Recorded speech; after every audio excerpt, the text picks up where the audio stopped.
Hello, everyone. Welcome to Dr. Toves Corner. Welcome to another episode of Scatter Yarn. I'm your guy, Toves, and I've got my camaraderies with me from the previous episode. Please welcome back Maurice, Prince, and Ade. How are you doing, gentlemen? Oh, Excellent. excellent, man. Doing all right. Feeling amazing. Fantastic. I Doing like that very you're feeling well. amazing. Now, before we delve into the topic for today, just want to say thank you to everyone that are streaming our content on all platforms, on YouTube, on Spotify, on Podbean, on Amazon Podcast, Google Podcast, Podchaser, Boomplay. Thank you for your support. Please keep hitting the like button, keep subscribing, and keep following. And we would like to have some more interaction with you as well. Please leave your comments in the comment section below, or you can send us an email, or you can also send a DM with all of your questions and comments as well. This episode, we're going to be continuing our conversation on the pursuit of happiness. And we're not looking at happiness as a feeling. We're looking at happiness from the point of view of comfortability, being able to get the things that you want without stressing about it. That's what we are focusing on. So, guys, let's jump straight into it. The first question I have for this episode is: do you think formal education enables people to be able to reach happiness? I think it does, yes. If by being able to live comfortable. So yes, the education system does teaches you how to read and write. So you're numerate, you're literate, you know how to count your salary at the end of the day, you know how to interact with customers and consumers. You go further, do an apprenticeship, learn a tradable skill, or you go to university, graduate as a manager. Of course, trains you to do that. But yeah, I think that's where it ends. So you can earn your living, can make something out of yourself. But in terms of really excelling and exceeding, I think that's something you have to do on your own. But in terms of being a rat in the rat race or a hamster in the hamster wheel, oh Wow. yes, very well. Yeah, well equipped. Okay. That's it. Yeah. And also, when we talk of formal education, I would like us to extend that to other structures that exist in the society. Things like the churches, the mosque, you know, those Social traditional. clubs. Yeah. Yeah.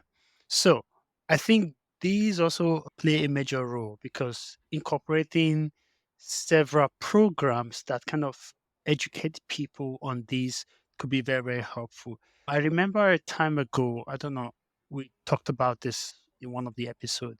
There was a program, a church program, and they wanted people to come at Monday morning, 9 a.m. in the morning. Now, you would expect that if we're talking about, and this is on a working day, if we're talking about working pursuit of happiness, I don't know if having a week long program every day of the week on Monday morning, that's, but again, it might sound controversial, but I think institutions, not just formal institutions, have a major role to play in terms of instilling this discipline amongst the members of the congregation, and so on. So I think that incorporating programs that also help people to think about a moral purpose in the sense that people kind of discover what their true core values are and how they can connect and align those with their goals in life. That could be very, very helpful. All right. Prince. Please, can you repeat the question for me? I got distracted slightly. Apologies. No problem. I said that does formal education have a role to play in terms of enabling people to be able to pursue their happiness? That was the question. Definitely so, particularly based on how we've defined happiness, because modern day society prioritizes formal education heavily. You go into the formal educational system, coming out with qualifications, etc., sort of increases your chances of securing even other opportunities. Like the more educated you get, the more opportunities that you tend to get. And it's in some parts of the world, looking at Ghana, for instance, there's a direct proportion between the more successful you are and the more formally educated that you are. So I would say that formal education plays a very, very big role, and it tends to position you in a favorably to be able to pursue like happiness as we are discussing it. It definitely has a role to play, but I'm inclined to say the right type of formal education is what will do that for you, because some forms of our formal education, I think, is become, Right. So it's not so. What would the right type of formal education be for clarity? What's the right type of formal education? I think when I'm complicating it for myself, right? But the reason why I wanted to chip that in is if I use Ghana as an example, right? There's the public schools and then the private schools. They are both formal educational systems, but the private schools are heads and shoulders above the public schools. Like we can put two children in both of the systems. The one in the private setting will come out better and be more better disposed as compared to the one in the public school because of how poor it is. So when I say derived from a formal education, I mean one that is as good as it is in at least the private institutions, right? That's what I was trying to hint at. But definitely formal education does positions one to be, Yeah, just to add to what you've said, I remember this is not me prying on people's business. I was in my last trip, I was having breakfast at the dining area, and then there was a couple just directly behind me, and they were having a conversation about schools in Portugal. And then they were saying that, in as much as the education system is really, really good, they were saying that, and coincidentally, there was a high school, it was a British school that was very not too far from where I was staying, you know. So the couples were saying that a lot of the influential people try to get their kids into these schools. So, and they had a conversation for a while, and some of the takeouts I had, because I overheard, was that the level of education is important, but also the influences you get from those schools is even what appears to be most influential in today's world, because you now have access to people from all walks of life, people from well influential family, which can also help you to attain that goal later in the future. But yeah, that's just one thing I picked out also when you were comparing public school and private school. So it's somewhat similar when we look at it in that sense, in the sense that those people that are attending, you know, a more, for lack of a better word, the basic sort of education, they tend to be a little bit more disadvantaged. So that is also an issue on its own.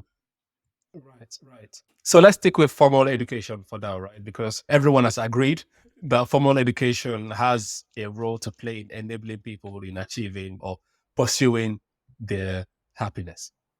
Now, there's a lot of people that are educated to some level, right? In the Western countries, it's mostly compulsory for people to go to school till they're 16 years old. So they have some basic skills and then they can do apprenticeship or go to university if they want to. In African society, you can go to school, go all the way to the university before you start looking at jobs because that's the societal context there. But are there challenges despite having formal education that stops people from being able to pursue their happiness? We talk about employment rates, the country's level of poverty, inflation, recession, all of those things. Are there obstacles in spite of the formal education that might stop people from being able to achieve or pursue their happiness? I Yes, think I think you hinted at it at the start. Oh, no, carry on, no, Sir no, carry Morris. on, carry on, carry on. Oh, okay. So basically, depending on your environment, so you might have gone to that formal education, gotten good grades, come out of it, but then maybe you might be in a situation where there are no jobs available. So you had to secure a jobs, or due to corruption or one form or the other, you can't really get what you want. And we're seeing that in countries around the world where they'll have a lot of graduates, but yet there's a lot of brain drain there because the conditions to achieve that comfortability is not there. So they need to shift themselves elsewhere to get it. And also, it could be a more personal thing.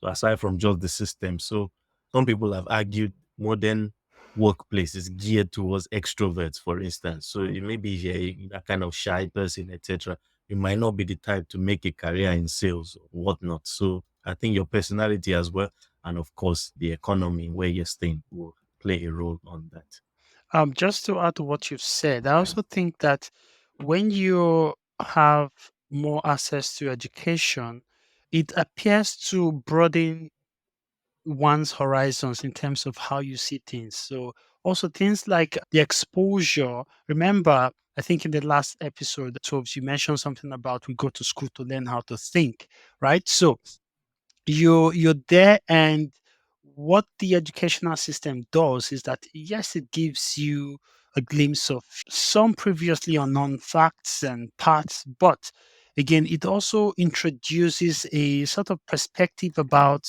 to think about things. Another thing would be that people from a higher societal class now, despite the fact that they have the same level of education as someone from a lower societal class, I think in most cases, this is what research has shown, is that because of the exposure, right? Exposure not just to the educational system, but to other things in life. So things like, going out with the family, engaging on different extracurricular activities, these does tend to help these people in terms of the long term in the future. So I think, yes, education is important, but exposure is also another very important aspect that we need to also think about. Fair enough, Prince. We are still on the challenges that individuals face despite having them, going through the formal educational system, right? Yes.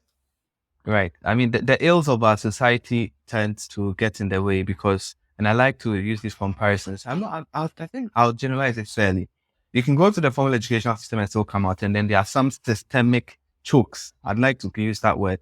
The system can be choked in a way that even though you've gone through the system and you've come out, the system cannot absorb you, right? For instance, in Ghana, in recent times, the universities have been criticized that they produce the type of graduate that industry does not want. So even if you've gone to the formal educational system, you come out of the university with your degree, you may have first class, second class, what have you, but still you are unemployable, right? You've gone to the formal educational system, but the economic system does not seem to demand whatever skill you are supplying. So some systemic chokes can make that difficult. And then I also feel there are some other socio-cultural, socio-economic challenges, right? I'll talk about corruption and nepotism. Okay, so and I'd like to use Nigeria for that example because Oh, I know from experience, there are three right? From Nigerians on the panel right now. Just remember that. Okay. indeed. So that will help you guys even confirm what I'm about to I said. Like mostly in there's a high corruption index when we consider Nigeria tends to be higher up on that list.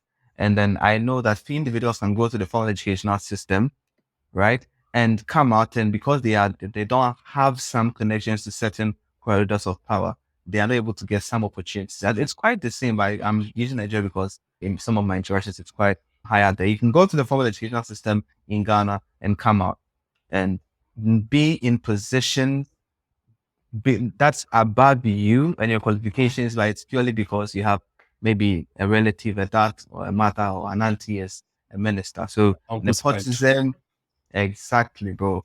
Nepotism, corruption, these are some big hindrances that, one could have gone through the formal educational structures. They also, these challenges sort of still hinder their pursuit of happiness. Right. Makes sense. I don't know how body language says you want to chip in there. No, well, it basically touched on what I mentioned earlier. So from corruption to not being able to find a job, the economic situation, brain drain, and for me, the personal aspect as well. Sometimes it could be the person, you just don't fit into that office environment, or you're not very good socially, then you will struggle. I also think personality traits are very important in this case because certain personality traits, things like intelligence, a child that is exceptionally gifted would think about things that someone not as, you know, at that level would not even dream of. So that is also very important when you think about intelligence quotient, things about, you know, the attitudes or people's approach when it comes to drive determination. So those also, I would say, play a very, very important role in this place. Right. I have just a few more questions for this episode, and one of them is kind of maybe a tasking one, but regardless, do you know any examples of someone from African descent that has been able to overcome societal barriers, those barriers that we've just articulated, that were that were able to achieve their dreams in the end? Do I know? And well, I'd like to boldly use myself as an example for that. But to say I've achieved my dreams, I think would be an overstatement. I think I've made significant progress towards my dream. I've achieved some of it. There's some that I still think I have a lot to do on it. And it's in the face of some of these odds that I've spoken about, but I think I've been able to wiggle through it or navigate it. Yes, experience. Like, what did you learn along the way that helped you to navigate those challenges? I think it's a very cruel world, right? It's a very cruel world where no one is going to hand down any favors to you, like on a silver platter. That's one. And the ills of society are so many, you cannot change all of them. You cannot solve all of them. So there are some you have to find a way around them.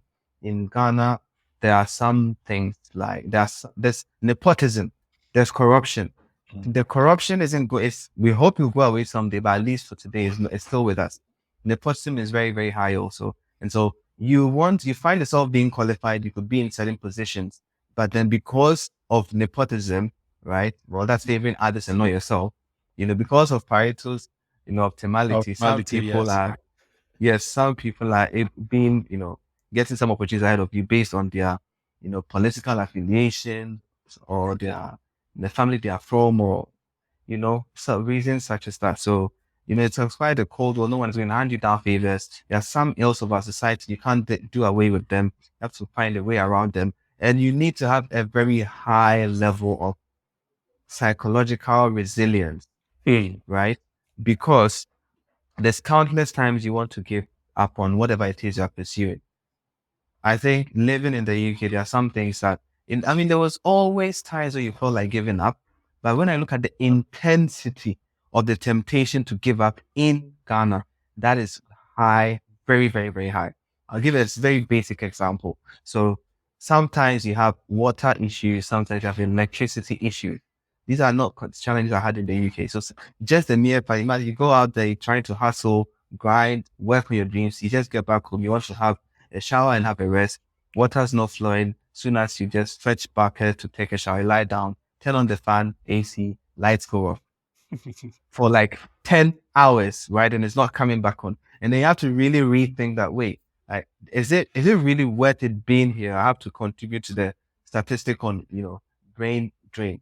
You need to have a very high level of tolerance. Networking is also very, very key. Knowing the right people, whatever network you're not handed down with based on your family or the social class you grew up, you have to go out there and then find it. Yeah, I think these are a few thoughts I've learned from my own experience. Maybe some ideas may come up and then I'll just share them later on. But I'll let the others chime in on it. Yes, others. Eddie. All I have to Yeah. All I have to say is, I thought they say we were the generator country. What happened? We are with you. It's just that yours is worth. I see. All right. So back to the original question before we go into cultural wars. Like, any story, like, do you know of anyone of African descent that have been successful, that despite all of the societal challenges, that were able to achieve their dreams somewhat, that we know of? I would say, for me, it's gonna be. I can't answer the question because my definition of success is very, very different. But if we're going with the definition that we've talked about, so we're just looking at attainment of comfortability. So if you're comfortable enough to take care of your business, then that should be really, really easy. There's lots of people, family members, friends, you name it. But one thing I would say I've noticed, I think Dr. Prince alluded to that as well, would be resilience. Being able to, even when faced with difficulties, see being able to persevere. Because I have been faced with certain challenges and I wouldn't really call myself a fighter. I hate anything confrontation. I hate anything fight. So I would just run. So because I could remember when I was, because you talked about, cruel practices, nepotism and all whatnot, corruption. I had a business, not too bad, a thriving business in Nigeria. We were into mobile telecommunications, fast services, and all that, right? Some years ago. And then we were working in partnership with one organization like that. I would not mention the name. We wanted to get our own license to be able to do this for ourselves, which should be the next step to take, essentially. So we went to the Nigerian Communication Commission to go through. We had the necessary paperwork, everything, just to get the approval. And these people were not budging. So essentially, you had to pay a bribe in order for you to get this through. So it turns out, or it appears that most of the major companies in that field had already kind of had like an unofficial agreement with the NCC to kind of prevent Oligopoly. oligopoly. Not even, yeah, oligopoly, I would say, yeah. Not Yeah. somewhat monopolistic, but kind of hold back on the licenses and they make it bureaucratic. So, and it's either you have to pay a ridiculous amount of bribe in order to get your way through, or so essentially it was if you can't beat them, you join them. And I took the third option. If you can't beat them, you run away. So I just, so, no, but it was too much for me. But I know, but that meant that I had to give up on that dream of mine. I had to leave that aside and then, maybe chase greener pastures elsewhere. But a lot of people would fall into that trap of letting go of what their dreams are in the course because of these difficulties that they may face along the way. But it's very important that you highlighted those points, Prince. But it is very good to think about that resilient part because you would be faced with obstacles and it would be just to persevere. Looking back now, I could say, okay, I wish I had done something. I wish I had, but had I not You have always your come. integrity. Yeah. So, Yeah. but yeah, Take comfort in integrity. Yes. exactly. But yeah, that's just what I have to say about that. Oh, okay. Right. So piggybacking on that example that you gave, like once again, just we are scatteryarning, right? So what would an ideal situation be or an ideal society where people can easily pursue their dreams? For me, one of the key thing I would say would be transparency. So transparency in these institutions, in their practices and accountability. A lot of the times that is one key aspect that is missing. Sometimes this whole asymmetric information sort of party has more access to the information than others. And then let's say you go to the website, there's a list of things you have to do. And then when you get there in person, you meet those requirements, something else comes up. But this is where transparency comes in. And, even when things are not the way they should, even when you complain, nothing tends to happen. So accountability also has to come in to the equation. So I think transparency, accountability, fairness in general, in order to thrive, and everyone would hopefully get there at the end. Fair enough. Everything you were saying just made me remember rest in peace, South Sultan, Jagbajanti's high school, Bodmas. If you know, you know. If you don't know, find out. Right. And they want to be an ideal situation whereby, yeah. Yeah, it will be similar to what Maurice said. So I'll just phrase it as an empathetic meritocracy. So in a situation where you do the hard work, you do the hard yards, and you're able to fend for yourself and look after the ones you want to look out for. But then going back to that other time we're talking about alpha males and whatnot, maybe not everyone has an equal chance. So in that kind of situation, there should be something in place for those that are maybe not able to achieve or attain like the other ones, because it's not their fault they were born that way. It could be learning difficulty or learning disability or yeah, to make it a level playing field. Yeah. But yeah, I think with transparency, everyone getting what they deserve, maybe a bit of empathy, you should be fine. All right. And I like that word, Bayade, an empathetic meritocracy. Right. I wish you could have idea a bit more for us, but I don't know whether I'm afraid to think. I wonder whether by speaking about a state where people can very easily pursue pursue happiness, whether we are not diverging in a lot in a utopian thinking, right? Now, with that, is that a state achievable in the first place? And you are the economist, so you know more than me about this socialist and capitalist regime. Perhaps Who is maybe that? you're my social. Dr. Toves, the economist in the building, in the virtual building. So yes, is it, should we aspire more as a society towards a more socialistic, regime where like there's a central government trying to apportion resources equally? Would that even be the case? Would that work? We have evidences where socialism might not have been the best way to go. You know what capitalism also does to us with some people being marginalized, etc. So I'm not sure whether that's even achievable, especially with the point Ade mentioned about societies, about the hierarchy, and Yeah. yes, hierarchies, and as to how people have different abilities and people can achieve differently, right? Society, well, is inherently built on hierarchy. Okay, and so is it a state where, would the ideal state be a state where each individual has enough, there's equity and each individual has enough to be able to achieve what is due to them? Or is going to be a society where there's some survival of the fittest, or the survival of the powerful elite, right? So an ideal state where all that can happen. Honestly, I don't know if I have an answer to that, because to me, it looks more like a utopian ideal that's we to sort of aspire after. I think the best if we can get is a hierarchical society where those that are most able are able to pursue what they, are capable of pursuing and getting away with it. And those that are going to get those that are going to end up being worse off due to Pareto's optimality, then perhaps the NGOs and then the central governments will see how much they can salvage for them or not. I feel like there'll be that duality of the better off and then the worse off. And it's just not okay. To think Prince, that it can be done away with, what I think for me is quite Prince, Wow. utopian in thinking. don't kill Such a my And then hope. these are realist. my Don't thoughts. kill. I know you're trying to be realistic, Exactly. yeah, A but realistic don't philosopher. kill my joy. Don't kill my hope in this case. But yeah, I think Ah, um yeah, we should just hope for the best and assume the best of people, and hopefully these institutions, these people will do the right thing. And so let me be my utopia Right. So, and yeah, yeah, go in order on. not to kill hope, right? So, final question for pursuit of happiness for now. Maybe we'll discuss it again in future.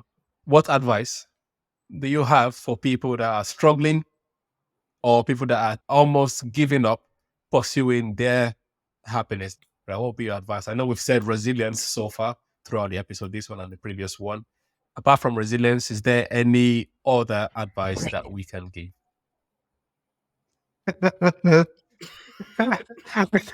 no, there's the mysterious smile on Ade's face. I don't know why I feel like he knows my answer already. Ade is very familiar with some of my philosophical outlooks on life in that Right. regard. So some of us that are not fully aware, can you tell us some of the answers, please? Enlighten No, us. no, let Ade go first. Ade, please. Are they take What's it? your advice to those in the struggle? Should you quit Well, and go to the desert, or you stay, or you stay well, and carry on like for Sister those that Paul? have found, for those that have found God, then yes, I think the desert is the only way forward. That's the only avenue. But for those that still want to be in the mix, then they must do ritual. Please, what kind of I'm rituals we need on the so some of us that don't understand what ritual means. Is it like waking up and brushing your teeth? What kind of ritual are you talking about, please? They must use soap.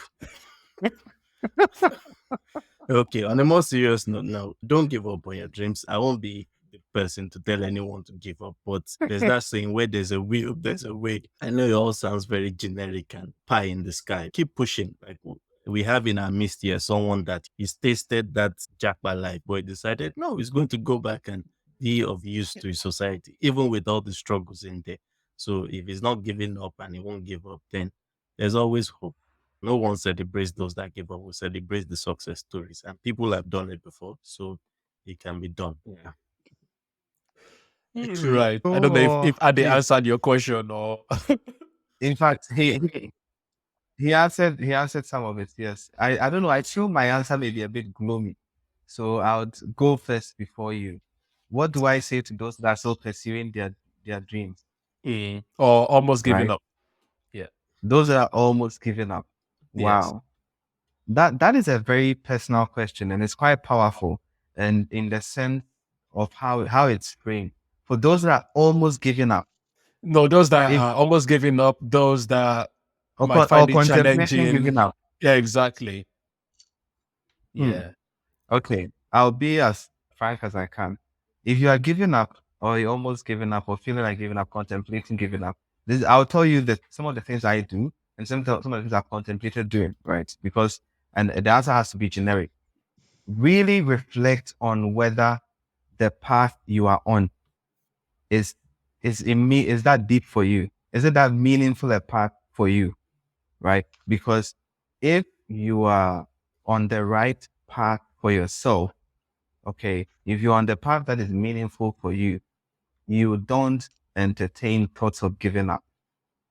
Okay, if it's the path that you are destined to be on, whatever we take destiny to mean, if it's the path that means a lot to you, you don't contemplate those thoughts of giving up. The example I like to give is, you think of the slavery era, the Harriet Tubman and all of those slaves, our ancestors, they chose not to accept that they are going to be slaves for life. There were slaves that decided to, avoid being house Negroes and then break out and seek freedom. Imagine if they had given up. Getting freedom meant so much for them that thoughts of giving up was never entertained, right? They fought and fought until they were liberated. So for me, just check the path and be certain. If it's a meaningful enough path for you, you will stay on it and you will find a way.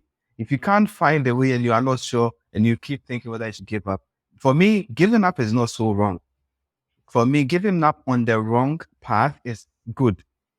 It's only when you give up on the right path that I have a problem with. So just first check whether you're on the right path for yourself, right? And before you carry on, if it's not the right path, please give up. Giving up on the wrong path is a good thing to do for me. So make sure you're on the right path. But if you're on the right path and you feel like giving up, I think that's where our answers are useful. Then for me, if you're on the right path and you feel like giving up, I'll tell you what I do. I have to remind myself of what the goals are, why I started out in the first place, why I'm doing it, and what is in it for me.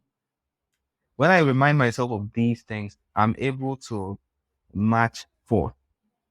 So just reminding yourself why you started, what's in it for you, what are the real reasons, the deeper meaning behind you're doing it. I think it helps you to carry through.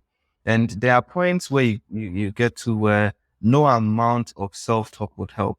So sometimes you just definitely need a break. I took a mental health break for myself and I'm returning. It's ending on my bed date this month. I had to take a mental break because moving to Ghana, I felt like I was burnt out. I was too exhausted. Nothing was meaningful for me. My things that make me happy were not making me and no longer making me happy. So I had to take a mental health break. Stop posting on LinkedIn, all socials. I'm not like want to post a lot already, but I just decided to stay a bit behind the scenes on the low and then find my core and then come back, which I think was very helpful. So checking the path to see on the right path, finding the reason why you are, doing it, taking a break when you must, and you can never relegate the importance of a support group. I think everyone knows around them that there's a group of chasers and dreamers, and those are also on a meaningful life journey of their own. If you surround yourself with some of these streamers, they get to a point where you run out of all ideas, nothing seems to work, you're unable to hack it any longer, and you just go to them. I'm like, listen, how are you? I feel like stopping. Like, well, how are you still going? And I feel like these conversations help. When I'm in that position, I don't want to do it no more. Complaining to my better half helps. Speaking to my siblings help. I have friends, some of you, we are friends, and so we know how it. When I come to them, I'm like, listen. I remember when we were doing our PhD back in the day, myself and then Morris, would have these conversations. Like, bro, I can't continue no more. I've had it. I don't want to do it. We complain to each other, we reassure each other, and then we go. The day I'm demotivated, maybe Toves will be motivated. the day that, and another person is demotivated, I'll be motivated, and then we sort of keep encouraging each other. So this list that I just touched through is how I would say those that are feel like giving up. That is what I would suggest they do. If it works for you, great. If not, then find out whatever works for you and share with me as well, so I can have more tools in my arsenal, I suppose. Yeah. It's Okay, football thank club. you. And Now, also it's not so gloomy after all. He said it was going to be gloomy. It's not gloomy. It's I yeah, think I don't know why I feel it's gloomy. Okay. So the pursuit is like I feel like we're all like Sisyphus, and we have to find a way to make our journey meaningful. We're all pushing our own boulder up the hill. We have to find a way to convince ourselves, because ultimately we know how it all ends, 7 feet, right? And so from now to the 7 feet, how do you keep going is the real Yeah. problem. Do I carry on to that, oh, I should just check out of the game now? So if you are going to stick around and not check out of the game, I think some of the thoughts I shared helps. Not that I'm saying anyone should check out of the game, just in case anyone is wondering, I'm suggesting that implicitly. All right. When Morris. did they start putting people under 7 feet? Is that global warming? Or Wait, is it 6 you know, or 6 is what? Yeah. Wait. is Okay. that climate change? Well, maybe when they bury with a lot of valuables, they have to dig deeper. But yeah, I see. no. I think it was a mistake. What, 6 feet or so? Anyway, please, It doesn't Morris. matter. It doesn't matter. The person is dead. yeah. Sorry, Well, Morris. Dr. Prince, yes, a lot to unpack from what you said. And it's pretty much similar to what I had in mind, right? But I'm going to phrase mine in a different way. So I'll start off by a very simple quote I found the other day at the train station. It says, "It is okay to not be okay." So that's first, right? So even when things seems a little bit difficult, it's fine. You're not alone in it. So think about the thousands of millions of people all around the world that are going through probably even worse than you can even imagine. So everyone is unique. Everyone would have their difficulties. And you also talked about change. If your dreams are not working out for you, then you could adapt. This is where adaptability, flexibility to how the environment is responding around you comes up. So you being able to adapt to these changes also helps to make you more successful. So that's also very important. And also, what else did you mention? I'm just trying to paraphrase here, but you talked about support group, having a support system. I think that is very important as well. So having some sort of mentor who it could be anybody, it could be somebody that you look up to. And also you could think about inspirational stories about, people that have made it, people that have come from nothing, and those people don't have two heads. They're just humans like you. So if you can study them, think about how they did it and look at how people have overcome hardship. That could also help you as well. And another thing I would also say is, even if you can't afford it, get a coach. For any coach, it could be an online coach, it could be a personal coach. When we think about coach, again, for me as a football fan, the first thing that comes to mind is when you look at a lot of the people that are coaches, these are experienced footballers. They've been in the game before. A lot of them, the vast majority of them, they've played the game, so they've experienced it. So learn from them, from their experiences. So coaching, looking at other inspirational stories and use that as a motivation, as a drive. But when it's not working, change and adapt, and then find something else that would work for you. And that's all I have to say. Thank you very much. So basically, accept change as long as you're on the right path. Educate yourself in terms of learn new skills or update yourself, because what works this year might be different from what worked Exactly. 2 years ago, different from what will work next year.